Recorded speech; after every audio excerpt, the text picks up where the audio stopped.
She was burned alive on her wedding night. Now, she wants a groom and she won't stop until she finds one. Based on a terrifying true event, what's behind the red door isn't a ghost, it's an invitation. Bishnupur wasn't on most maps, and perhaps that was intentional. Tucked deep inside the Karimpur district, surrounded by swamps and the low crooning of jackals at night, Bishnupur existed like a bruise on the Lanquire, purple and never healing. The villages were reserved, tightly wound by tradition and the unspoken agreement that some things were better left unsaid. They lived by the river, prayed 5 times a day, and made sure their children never ventured north of the banyan tree, especially after sunset.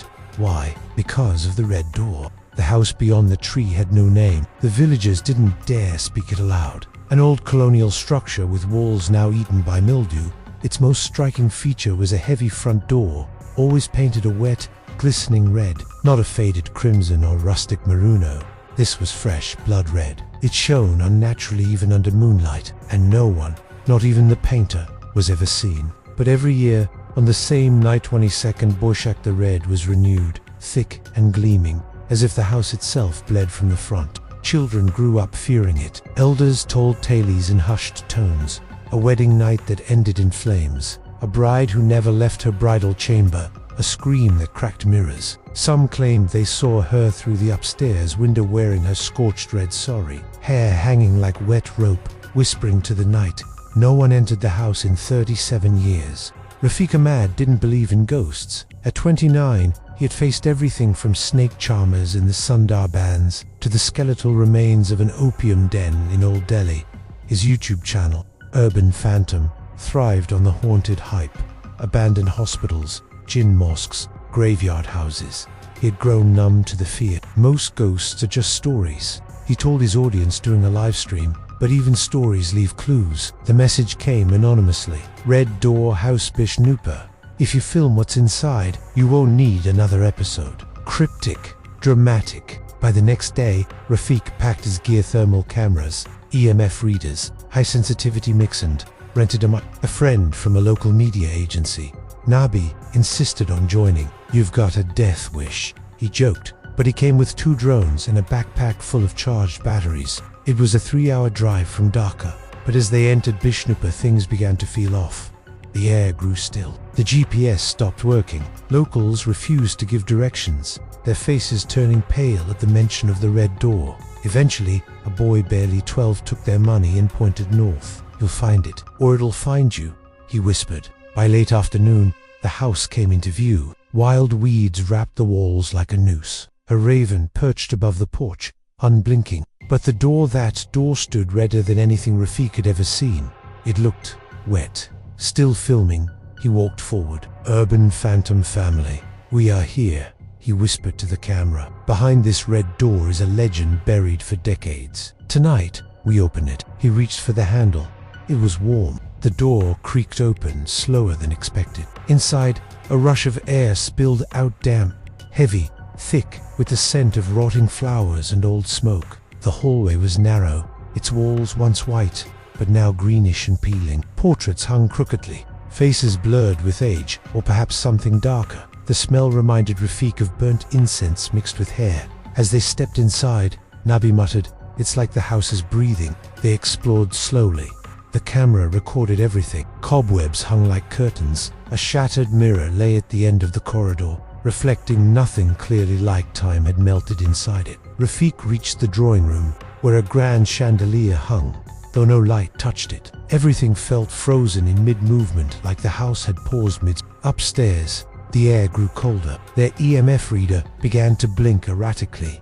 Nabil's drone sent to scan the roof lost signal. "Battery's dead," he said, confused. It was full charge. They found the bridal chamber. The bed still stood, blackened by fire, its frame bent like bones. A half-burnt red sari lay draped over the headboard. The air turned sour. Rafiq's mic picked up a sound too low to hear clearly. He played it back. It was a woman's voice, whispering one word: "Why?" Suddenly, the bedroom door slammed shut. Nabi banged on the door. "It's jammed." "Bro, I swear, I didn't touch it." Rafiq backed away from the bridal bed, uneasy. His camera's LCD flickered battery at 67%, then 2%, then dead, but the camera kept recording. "This isn't tech failure," he muttered. "It's something else." The woman's voice had whispered, "Why?" A question that lingered in the air like fog. The silence afterward was suffocating, broken only by the eerie creaking of wood, as if someone tiptoed across the ceiling. Then Nabi screamed. Rafik turned and Nabi had stumbled into the wardrobe trying to find a way out. It had opened on its own. From the dark inside, something unseen had scratched his arm deep and deliberate. 3 long, parallel gashes now dripped blood down to his wrist.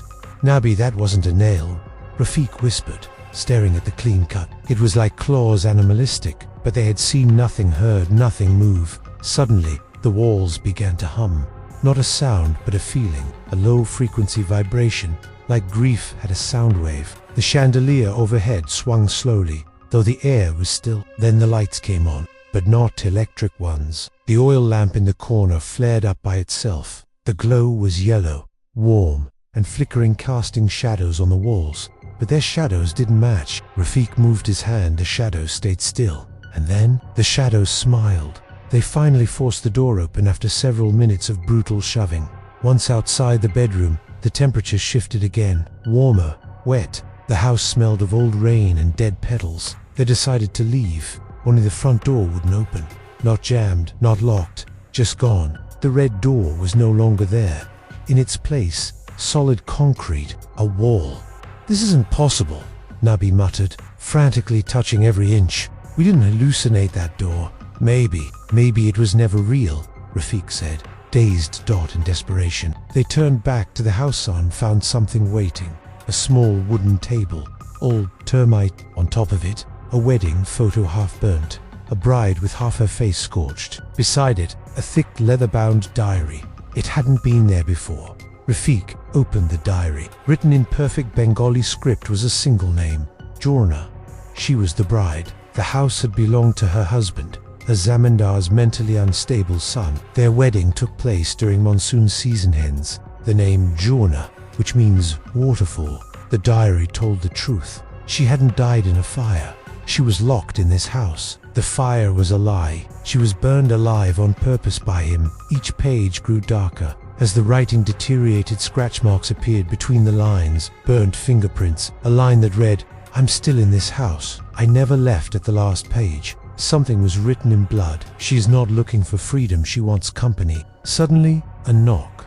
3 slow knocks on the upstairs floor. They froze. The chandelier shook. Another knock. Then footsteps. Slow, measured. Coming down the stairs, Rafik grabbed his thermal cam, switched to night vision. Nothing but the mic corded breathing. Like someone crying through a throat full of ash. They ducked into the kitchen, trying to stay out of sight. Nabi bled quietly, his arm bandaged with part of his t-shirt. "We need to find a back door," he whispered. They didn't find one. Instead, they found a staircase leading down a basement. "This wasn't on the plan," Rafik muttered, scanning his device. EMF was going wild. They descended at the bottom. They found her. The bones weren't arranged neatly. They were scattered, fused into the brick, melted into the earth, as if the house had swallowed her. A wedding chain was stuck to the wall, a half-burnt bangle, and red bangles twitching.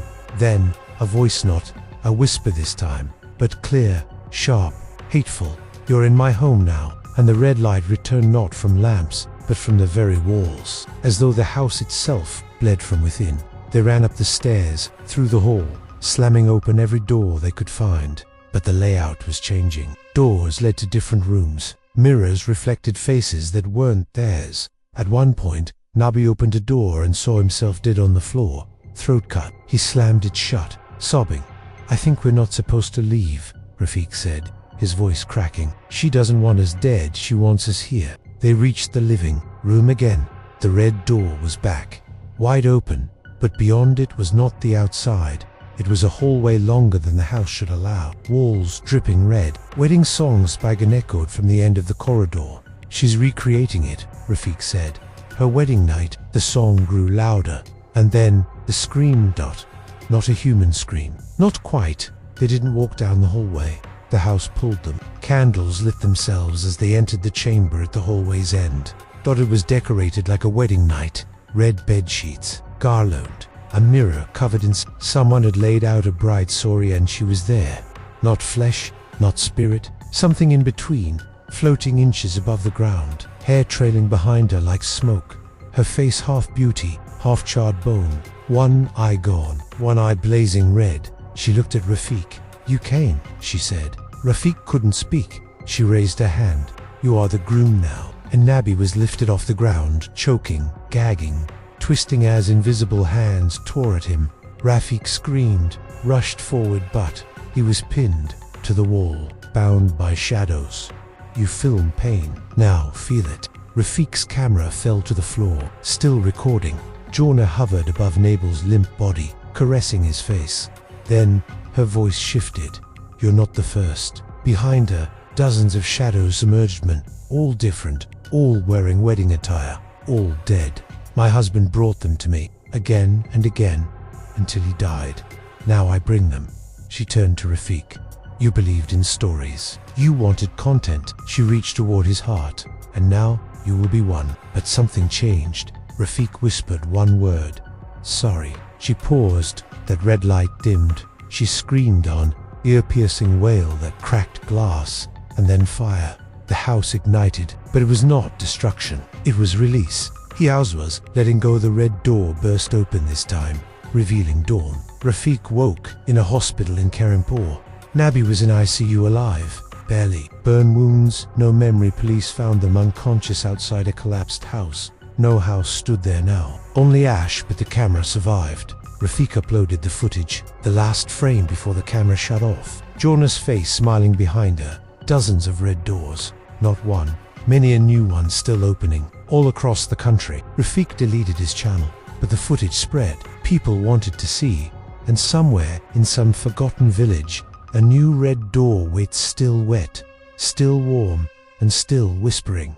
If this story gave you chills and kept you hooked till the very end, then this is just the beginning. There are still countless forgotten villages, abandoned houses, and untold curses waiting to be uncovered. So, if you're brave enough, make sure to like this video and share it with someone who believes in the supernatural. Subscribe to the channel and turn on a notification bell so you never miss the next haunting tale. And tell us in the comments, what would you do if you stood in front of the red door, alone, in the dark? Remember, some stories don't end with the last word, they follow you home.